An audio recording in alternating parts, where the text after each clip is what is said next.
Köszöntök minden kedves nézőt! A mai alkalommal az egészségnevelésünkön fogamzásgátlásról, nem kívánt terhesség megelőzésről, és egy nagyon picit a szexuális úton terjedő betegségekről fogunk beszélgetni. Drávai Zorka vagyok, 6 éves orvostanhallgató Szegedről, és hát vágjunk is bele. Jó. Az első fontos fogalmunk, amit meg kell beszélnünk, az maga a szexualitás, hogy mi is ez maga ez a fogalom. Ugye manapság egy kicsit lehet, hogy nem teljesen tiszta az embereknek, hogy pontosan mi a fogalma. Ugye a szexualitás minden olyan folyamat, amely a nemi tevékenységgel kapcsolatos, vagy azt ábrázolja, szűkebb értelemben az élő természetben mindenütt meglévő nemiség. Tehát ez nem csak a kapcsolatokat jelöli, ez a kifejezés, ugye a két élőlény között fellépő kapcsolatot, hanem az élő természetben mindenütt meglévő nemiség. Jó, ez egy nagyon fontos része. Ugye maga a szexualitás az emberi párkapcsolatoknak egy nagyon alapvető, ösztöni szintű alapját és szerves részét képzi. És ugye fontos, hogy a női és a férfi szexualitás között alapvető különbségek jelentkeznek, illetve vannak persze hasonlóságok is, viszont ezek, hogyha jó és megfelelő párkapcsolatokat akarunk létesíteni, akkor ezeket a hasonlóságokat és különbségeket mindenképpen figyelembe kell venni. Ezek nagyon-nagyon fontos alapját fogják képezni egy jól működő párkapcsolatnak.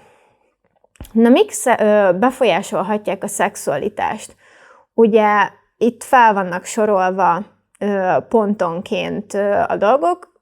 Nagyjából, hogyha példát akarunk mondani, ugye biológiai befolyásoltság, ugye az a fenotípusa az embereknek, ugye női, másodlagos nemi jellegek, férfi másodlagos nemi jellegek.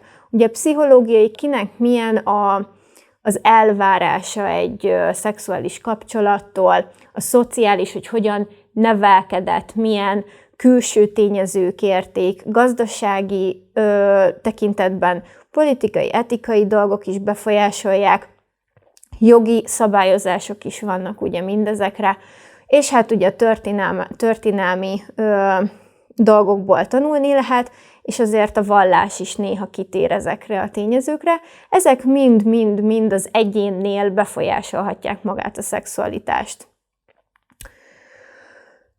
Ugye mi a célja? Nagyon fontos, hogy a legelsődleges és a legjobb, vagy a legösztönibb történet, az ugye utódnemzés, hogy a genetikai anyagunkat tovább örökítjük. Ugye szexuális kapcsolatot létesítünk, az állatok, és valahol ugye az emberek is, amikor még nem fejlődtek ezek a mindenféle szociális média, stb. Történetek, akkor az utódnemzés volt a lényeg. Azért, hogy tovább örökíthessem az én genetikai anyagomat. Ebből következik ugye a fajfenntartás. Ugye hány olyan állati fajról tudunk és beszélgetünk, akik kihaló félben vannak, vagy azért, mert mondjuk az emberiség az mondjuk levadázta őket, de ugye azért halnak ki, és nem tudják a fajfenntartást megtenni, mert nem tudnak olyan ütemben szaporodni, hogy a külső káros tényezőket, azokat ezzel kompenzálni tudják, jó?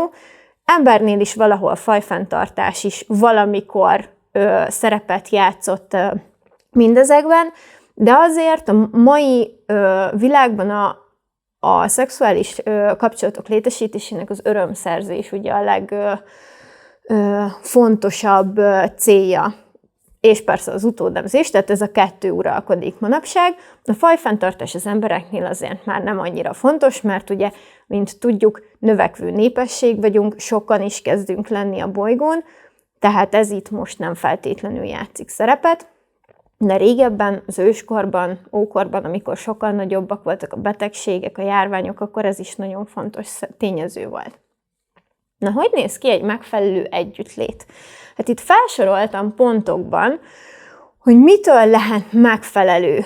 Ugye a leges-leges-legelső és legalapvetőbb dolog, hogy mindkét partner beleegyezzen, mert ha az egyik már nem egyezik bele, azt nemes egyszerűséggel úgy hívjuk, hogy erőszak. És ugye ez törvény, etikai mindenféle problémákba ütközik. Az elvárt és megbeszélt szexuális viselkedés. Ugye itt visszatérnék az első diára, ahol említettem, hogy női és férfi, de egyéni hasonlóságok és különbségek is fellépnek, és hogyha ezek a különbségek ütköznek, akkor ott probléma adódhat. Ezért nagyon fontos, hogy tudjuk, hogy a másiknak mik az elvárásai, és a legeslegfontosabb, hogy mit várunk el egy ilyen kapcsolattól. Ugye élvezetes legyen és biztonságos, nagyon fontos, hogy ne érezze magát az ember közben kellemetlenül, ne legyen kellemetlen, vagy hogyha esetleg ilyen előfordul, azt mindenképp jelezzük a másik felé. És ugye, ahogy mondtam, kényszertől, diszkriminációtól, erőszaktól való mentesség, ez is egy nagyon alapvető tényezője kellene, hogy legyen ezeknek a kapcsolatteremtéseknek. Ezek voltak egy kicsit így a lelki, illetve a szociális részei, de ami nagyon fontos, és az egészségnevelés része az inkább egy picit itt jön be, ugye a megfelelő védekezés. Többféle lényege is van a védekezésnek. Ugye tehát az egyik tényezője az, hogy a nem várt terhességeket megelőzzük, illetve a szexuális úton terjedő fertőzéseket is próbáljuk meggátolni. Ezekről majd még egy picit fogunk szólni. Jó, hát fogamzásgátlásnak rengeteg lehetősége van. Van, amelyik hatékonyabb, van, amelyik kevésbé hatékonyabb, valaki erre esküszik, valaki arra. Úgyhogy tényleg rengetegféle, itt ezen a kis gifen látjátok is, hogy itt is csak úgy szaladgálnak a mindenféle fogamzásgátlási lehetőségek, de részletesebben egy kicsit, azt itt látjátok.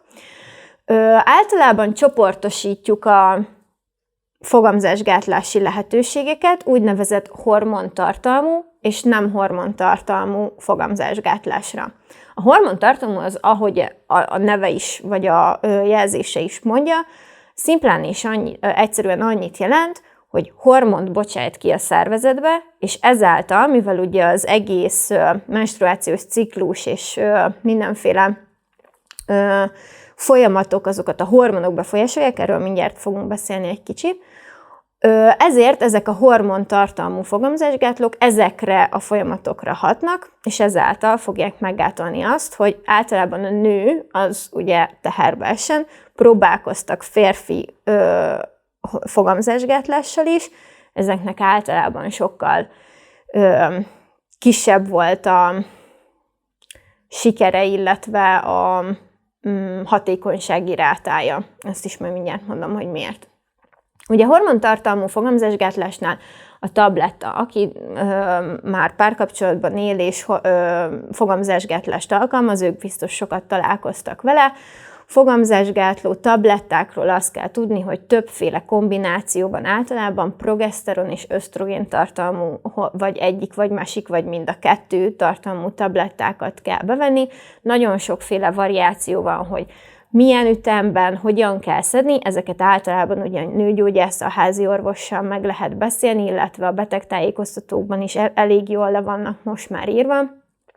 Van olyan, amit a ciklus alatt végig kell szedni, van, amikor kell kihagyni időt, ezt mind a tabletta fajtája válogatja, hogy ezt hogyan kell szedni. A méhen belüli rendszerek, azok általában itt is azok, amiknek hangzanak, ezek kicsit visszamegyünk, akkor ott az, amilyen T alakú, ott integet két kézzel, ott mosolyog, olyan, mint egy T betű, ő egy méhen belüli eszköz. Vannak olyanok, amik hormont bocsájtanak ki, de vannak olyanok is, amik csak önmagukban vannak. Ezek általában fém, vagy műanyag tartalmú eszközök, amiket felhelyeznek a hüvelyen keresztül a méhbe, és ott olyan reakciókat váltanak ki, ami meggátolja, hogy megtörténjen a fogamzás. Ezekről majd mind beszélünk később. injekciót lehet adni, ezek általában depó injekciók, amik azt jelentik, hogy 3 havonta kell csak adni. Megkapja a szurit, és akkor utána 3 hónapig elvileg védettsége van. A hüvelygyűrű, tapasz, ezek már azért egy kicsit kevésbé megbízható rendszerek, de még mindig elég jók, ezek is ugye hormontartalmuk. A nem hormontartalmúaknál, ami a legismertebb és nagyon ajánlott, főleg fiatalabbak körében, az ugye az óvszer. Ezt bárhova bemegy az ember, meg lehet venni bármelyik boltban szinte, és amit az óvszer, amiért nagyon-nagyon jó, és nagyon szeretjük, az, hogy nem csak a terhesség megelőzésben hatékony, hanem az óvszer az egyetlen az itt felsoroltak közül, ami a fertőzéses betegségektől is megvéd. Tehát az óvszer az ilyen dupla Jolly Joker, jó? Tehát ezt azért jó. Általában kombinálva a leges leghatékonyabb, tehát mondjuk, ha a lány szedi a tablettát, a fiú pedig használ óvszert, akkor ott azért 99,999%, hogy nem fog történni semmilyen probléma. Méhen belüli eszközök ugye az ugyanaz, mint a méhen belüli rendszerek, csak annyi, hogy ők nem bocsájtanak ki hormonokat, hanem azért, mert hogy ilyen réz, meg egyéb fémbevonatok vannak rajtuk, ott egy gyulladásos folyamatot indukálnak, stb., és ezáltal megakadályozzák, hogy megtörténjen a teherbeesés. A hüvelykúp, hüvelykzselé, perszárium, ezek általában elég átmeneti megoldásokat jelentenek, ezeket aktus előtt 1 órával körülbelül kell alkalmazni, és ugye akkor egyszer lesz jó. És hát a legvéglegesebb történet az ugye a sterilizáció, ezt lehet mind férfi, mind nőnél alkalmazni. Ugye ez annyit jelent, hogy ez egy örök végleges megoldást jelent viszonylag. Elvileg vissza lehet fordítani, de az elég költséges és nagyon macerás, és nem biztos, hogy sikerül. Erről is fogunk majd még beszélni. Ugye beszéltünk arról, hogy az óvszer az a fertőző betegségek ellen is egy nagyon hatékony történet. Itt ez föl is van tüntetve, jó? Tehát nem kívánt terhesség elkerülése, ez volt mind, amit az előbb felsoroltunk, nemi betegségek továbbadásának megelőzése, ez maga az óvszer, és az egyéb fertőzések elleni védelem, tehát nem csak nemi betegségeket lehet ezzel kivédeni, hanem bármilyen más, esetleg kisebb húgyúti fertőzést, tehát bármi olyan, ami nem feltétlenül csak nemi úton terjed, illetve szexuális kapcsolattal. Jó, itt látjátok a képen az óvszer helyes felhelyezését. Nagyon fontos, hogy nem minden WC-be, meg ilyen helyekre nem dobjuk ki, hanem kukába szépen becsomagolva, tehát hogy ez egy lényeges dolog, illetve azért figyelni kell, hogy a szavatossága nem jár tele, ellenőrizni kell, hogy nincs-e kiszakadva, stb., mert lehet arra példa, hogy akár aktus közben is kiszakadhat, és akkor jön a pánik, meg hogy bent maradt az óvszer, jaj, mi történik, akkor nem kell pánikba esni, szólni kell valakinek, aki jobban ért ehhez, vagy el kell menni nőgyógyászhoz, tehát az sem pánik kérdése, de azzal foglalkozni kell, tehát ezt nem szabad csak úgy otthagyni. Oké. Na és akkor azt, hogy most itt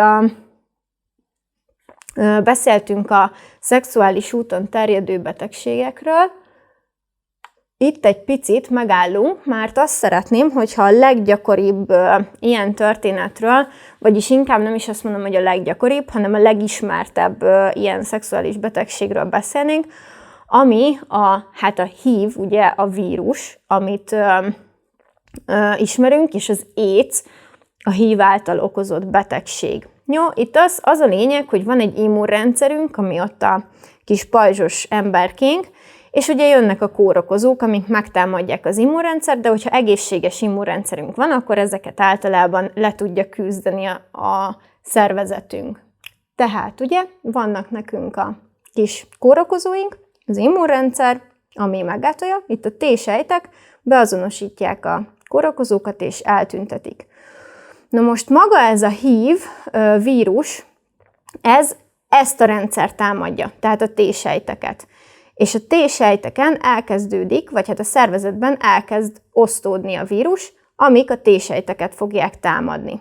Jó, ha nincsen kezelés, akkor körülbelül 8 éven keresztül hordozó, és úgy fog kialakulni a betegben az AIDS nevezetű betegség, aminek következtében itt a T-sejtek akár megfeleződhetnek, és ezek a kórokozók sokkal könnyebben megtámadják a szervezetet, tehát ebből lesz a problémánk. Legelőször az emberek a majmoktól kapták az AIDS betegséget, vagyis a HIV vírust, és ugye az a lényeg, hogy ahogy az előbb láttuk, hogy az emberek szépen elkezdték egymásnak átadogatni, általában szexuális úton, vagy mondjuk vértranszfúzió útján, vagy használt tűkkel, ezt ugye például a drogprevenciós előadásban beszéltük, hogy nagyon sokszor a vér által terjedő betegségeket, vagy az ilyen testnedvekkel terjedő betegségeket, főleg a droghasználók tudják nagyon könnyen tűvel átvinni egymásnak, és ez a harmadik ilyen. Még esetleg egy olyan lehetőség van, hogy az anya átadhatja szülés útján a gyermeknek, illetve ugye a terhesség folyamán, hiszen ott ugye az anya véréből táplálkozik a magzat, és ott is egy ilyen lehetőség van, ezt vertikális terjedésnek hívjuk. Ami fontos, hogy 1980-as évek elején kezdett el nagyon durván elterjedni a világban maga az AIDS. A leggyakoribb az érdekes módon a homoszexuális férfiak körében kezdett el terjedni, és utána ugye ezáltal világméretű terjedés nagyon gyorsan történt. A legfontosabb az, hogy ugye meggátoljuk, hogy szaporodjon maga a vírus, mind az emberek között, mind magában a testben, ugye az egyénben. És ezt úgy tudjuk a leghatékonyabban megtenni, hogy ugye fogamzásgátló módszert, vagy hát, hogy ugye az óvszert használjuk, ezt megbeszéltük. Ugye ez az egyik leggyakoribb. Ami még nagyon hasznos volt a világban az, hogy a véradó rendszerekben kifejlesztettek olyan ellenőrzési technikákat, amivel ki tudták szűrni a donor vérét, és ezzel ugye a transzfúziós baleseteket sem szaporítottuk tovább. Illetve hát ugye a tűcsere programok, amikről már a drogprevenciós előadásban beszélgettünk, a tűcsere programok is nagyon sokban járultak hozzá a történethez.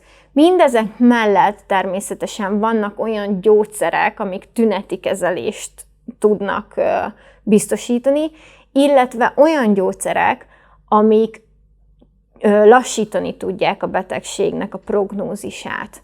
Ugye az a probléma vele, hogy nem gyógyul meg az ember tőle, csak életet hosszabbít vele. Kevésbé fognak elkapni végzetes fertőzéseket, nagyon fontos, hogy időben megkapják ezeket a kezeléseket, de hát a legeslegelső történet az, hogy megpróbáljuk megelőzni a terjedését a vírusnak. Harmadik világbeli országokban még a mai napig rengetegen fertőzöttek és fertőződnek meg, nagyon magas halálozásokat tud okozni, és ezért fontos, hogy ezekre ténylegesen figyeljünk. Egyre gyakoribbak egyébként itthon is újra a régebbi nemi betegségek, mint például a szifilisz és a gonorrea. Tehát ugyanígy meg lehet az AIDS-szel is lehet találkozni már Magyarországon. Jó, hát ennyit szeretem volna egyébként a nemi betegségekről beszélni, erről még nagyon-nagyon-nagyon sokat lehet beszélgetni, de szerintem ez az egyik legfontosabb, és nagyon jól mutatja, hogy milyen lehetőségeink vannak a védekezésre ezzel kapcsolatban. Na, egy kicsit nézzük át ezt a menstruációs ciklus dolgot, mert azért ez még egy kezdő egészségügyi hallgatónak is néha bonyolult lehet, hát még valakinek, aki soha nem tanult ilyesmit, meg azért biológiából valószínűleg nem tudja az ember olyan jól megtanulni, mint ahogy ez kéne. A menstruációs ciklus az ugye itt nagyjából fel van ábrázolva. Nagyon fontos, hogy körülbelül 28 napból áll egy ilyen ciklus, és az első nap, amit általában nem szoktak tudni az emberek, a legelső nap az a menstruáció első napja. Ott lent a lenti ábrán lehet látni, hogy legelső nap menstruáció, megtörténik az 5-6 napos menstruáció, ezt majd megbeszéljük, hogy miért. Utána van egy úgynevezett proliferatív szakasz, és utána egy szekretoros szakasz. Ezeket majd mindjárt egy kicsit később megbeszéljük. Ez történik a méhben. Ugye folyamatosan újra képződik egy belső réteg, ami utána vérzés formájában eltávozik a méhből. Ezt mind azért teszi, hogy a petesejtet be tudja fogadni, és esetleg terhesség legyen belőle. Beágyazódik a petesejt, a megtermékenyített petesejt, akkor nem történik menstruáció. Tehát akkor nem válik le ez a belső plusz réteg a méh faláról, hanem ott szépen elkezdődik a magzatnak a fejlődése. Jó, a petesejt a 14. napon távozik egy úgynevezett ovulációval a petefészekből, szépen sétálgat képletesen értve elsétálgat a méhbe, és ott megtörténhet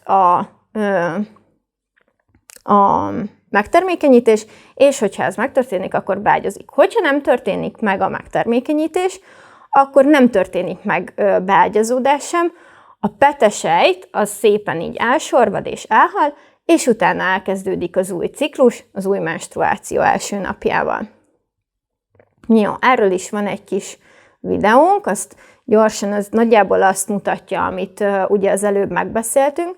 Ugye fontos, hogy a menstruáció az most már azért 11, 12, 13 évesen, amikor hormonálisan fejlettek lesznek a lányok, akkor kezdődik. Ugye van itt egy méhtestünk, aminek ez a belső fala, amit az előbb mondtam, ez egy viszonylag vastag fal, ami a ciklusunk első napján szépen elkezd leválni, és ott megjelenik a menstruációs vérzés. Ugye ez a vaginán és a hüvelyen keresztül fog távozni ez a vér. Ugye azt megbeszéltük, hogy körülbelül 28 napból fog állni egy ilyen. Ez nem mindenkinél ugyanaz, megvannak bizonyos határok, hogy mind, főleg fiatalabb korban, amikor még nagyon az elején tart az ember a menstruációnak, illetve a kezdetén van, akkor az azért elég nagy mértékben változgathat. Itt van egy petesejtünk, ami ott van benne a petefészekben. Ott ő szépen el van, ugye a petefészkünkből 2 van egy jobb és egy baloldali, illetve van az a 2 ilyen kanyargó tubának nevezett dolog, azon fog majd a petesejtünk az ovuláció után szépen eljutni a méhbe. Úgy szépen ott villogva megy és utazik. Általában ebben a tubában szokott megtörténni a fogamzás. Tehát a petesejt és a hémivarsejtnek a találkozása.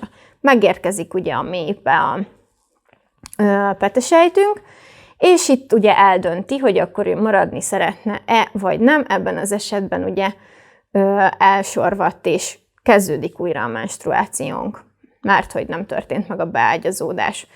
Nagyjából ezt kell tudni. Fontos még az, hogy általában lehetnek görcsös menstruációk, lehetnek menstruációt megelőző tünetek, irritáltabbak a lányok egy kicsit, lehet hányás, hasmenés, rossz közérzet, tehát nagyon-nagyon-nagyon változatos tüneteket, nagyon egyénileg változatos tüneteket lehet produkálni, illetve vannak, amikor bővérzés, sokkal kevesebb a vérzés, fájdalmas a vérzés, tehát nagyon változó.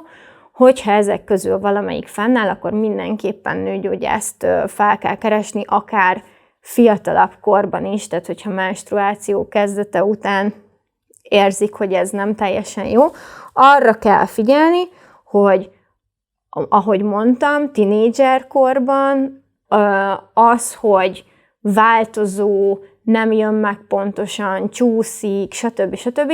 Ezek még nem feltétlenül jeleznek rosszat, de egy kivizsgálás azért nem árt, egy laborvizsgálatot lehet csinálni, egy ultrahangvizsgálatot lehet csinálni, ezeket a biztonság kedvéért meg lehet próbálni. Jó, na hát eljutottunk oda, hogy jött a mi kis petesejtünk, és most tegyük fel azt, hogy nem védekeztünk, mint ahogy ugye az előbb azt megbeszéltük, hogy nagyon fontos. Tehát nem védekeztünk, megtermékenyült ez a kis petesejt, beágyazódott abba a belső kis ágyba, és történt nekünk egy nem kívánt terhességünk. Na hát mit lehet csinálni, hogyha van egy ilyen nem kívánt terhesség? Nagyon sokszor előfordul, főleg fiatalkorban, főleg, hogyha nem figyelnek a megfelelő védekezésre. Még olyankor is előfordulhat, hogyha az ember tényleg védekezik. Ami nagyon fontos, és ezt elfelejtettem mondani, hogy például, hogyha valaki fogamzásgátló tablettát szed, és hányós hasmenős vírust összeszed, antibiotikumot szed több napig, és mondjuk attól megy a hasa, vagy valami ilyesmi történik, az nagyon fontos, hogy az kiütheti, most kicsit konyha nyelven fogalmazva, de kiütheti a fogamzásgátló tabletta hatását, mert lehet, hogy csak simán átmegy a szervezetén, nem tud felszívódni, és ilyenekből is fordulhat elő nem kívánt terhesség. Ritka, de előfordulhat. Erre nagyon kell figyelni. Na, tehát mik a lehetőségek egy nem kívánt terhességnél? Az első, vegyük mondjuk Jane-t, jó? Ő megtarthatja a babát. Azt mondja, hogy ő szeretné megtartani, úgy gondolja, hogy kész van, vagy kap olyan támogatást szülőktől, nagyszülőktől, hogy el tudja vállalni, anyagilag is meg tudja tenni. Fiatalok körében ez azért nagyon nagy döntést igényel, úgy gondolom, mert egy hatalmas nagy felelősség. A második opció, ami viszonylag ritka, szerintem, főleg Magyarországon, az, hogy örökbe adjuk a babát. Ez egy opció, és egy jó opció lehet, főleg, hogyha tudunk vannak nyílt örökbeadások, vannak mindenféle lehetőségben meg lehet oldani, viszont egy jó opció, hogyha esetleg majd mindjárt megbeszéljük, hogyha az abortusz, mint olyan, az bizonyos szempontokból nem jön szóba. És ugye ez is a harmadik lehetőség. Emily ugye a terhesség megszakítást, vagyis ugye az abortuszt választja. Most azt tudni kell, hogy Magyarországon nagyon nagy az abortusznak a rátája. Itt Szolnokon is elég sok úgymond küretet csinálnak. Nem egy szép dolog. Nagyon sokan ugye ellenzik, van, aki mellette, van, aki ellene. Ez egy etikai kérdés. Van pro és kontra. Azzal kell tisztában lenni, hogy Magyarországon milyen törvények határozzák meg ezt a dolgot. Itt látjátok felsorolva. Az nagyon fontos, és ezt nagyon sokan nem tudják, hogy Magyarországon a terhesség a 12. hétig szakítható meg. Viszonyítási alapként 12 hét, hogy lássátok, körülbelül a terhességet azt a 6. és a 8. héten lehet látni ultrahanggal. Akkor lehet először szívhangot érzékelni. Na most ehhez képest a 12 hét az jó korán van, hogyha belegondoltok, az egy hónap különbség. De eddig a 12 hétig meg kell történnie az abortusznak, hogy erre lehetőség legyen Magyarországon. Tehát az nagyon fontos, hogyha édesanyja az terhesség megszakításban gondolkozik, azt jó hamar el kell dönteni, mert ugye a rengeteg mindenféle papírmunka, majd ezt megbeszéljük, meg egyéb határozatok kellenek ahhoz, hogy ez megtörténhessen. Na, milyen feltételek vannak az abortuszhoz, mikor lehet, mikor megengedett az abortusz? Az állapotos nő egészségét súlyosan veszélyeztető ok. Jó, tehát hogyha a terhesség maga az egy olyan állapotot szül az anyánál, amiben az ő élete kerülhet, akkor általában mindig az anyának az életét mentjük először, főleg, hogyha kisterhességről van szó. A magzat orvosilag valószínűsíthetően súlyos fogyatékosságban vagy egyéb károsodásban szenved. Mondjuk nyílt gerinccal születne. Van egy ilyen. Jó, az ultrahangos vizsgálatoknál viszonylag hamar vannak olyan betegségek, amik kideríthetőek, és ezeket, hogyha látják, akkor általában fel van ajánlva az anyának, illetve hogyha az élettel nem egyeztethető össze a magzatnak, akkor azt az anya érdekében meg kell szakítani azt a terhességet. Terhesség bűncselekmény következménye. Ez szerintem egy nagyon-nagyon fontos dolog. Van is egy ilyen történet, ismerősének az ismerőse. Teljesen mindegy. Házi buli, elment a fiatal lány, az ott lévők, gondolom, főleg már csak fiúk maradtak, partidrog, bedrogozták, nem tudni, mi tört a lánnyal, ő maga sem tudta. Pár hét múlva elmentek, hogy valami nem okés.